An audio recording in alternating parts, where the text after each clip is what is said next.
Imagine going to sleep in your own home and realizing a stranger has already broken inside. In the mid-1980s, an entire state lived with that fear because a killer known as the Night Stalker could strike any house, any street, any night. Between 1984 and 1985, Southern California was shaken by a series of terrifying home invasion attacks. The man behind them was Richard Ramirez, a drifter who broke into houses while people slept. His crimes were unpredictable. Sometimes he used a gun, other times a knife, or whatever he could find inside the house. There was no clear pattern to his victims. Young or elderly, wealthy neighborhoods or quiet suburbs. Almost anyone could become a target, because the attacks happened at night and inside people's homes. The media gave him a chilling nickname, the Night Stalker. Soon, fear spread across California. People began locking windows, buying guard dogs, and sleeping with lights on. Gun sales increased.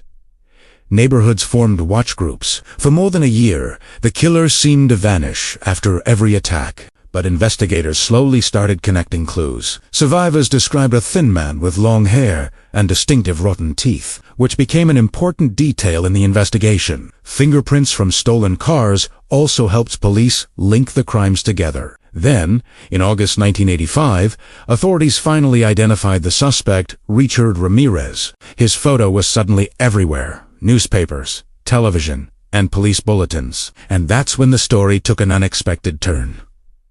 Ramirez walked into a convenience store in Los Angeles and noticed his own face printed on the front page of a newspaper. He ran.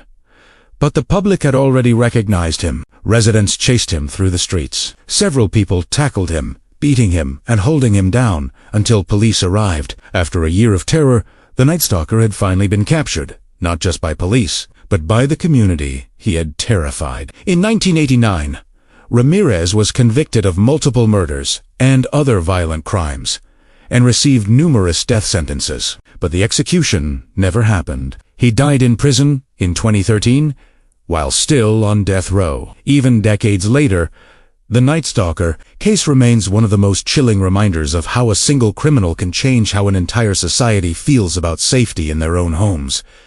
Because for a time in California, every night felt like it might be the one when the Night Stalker returned.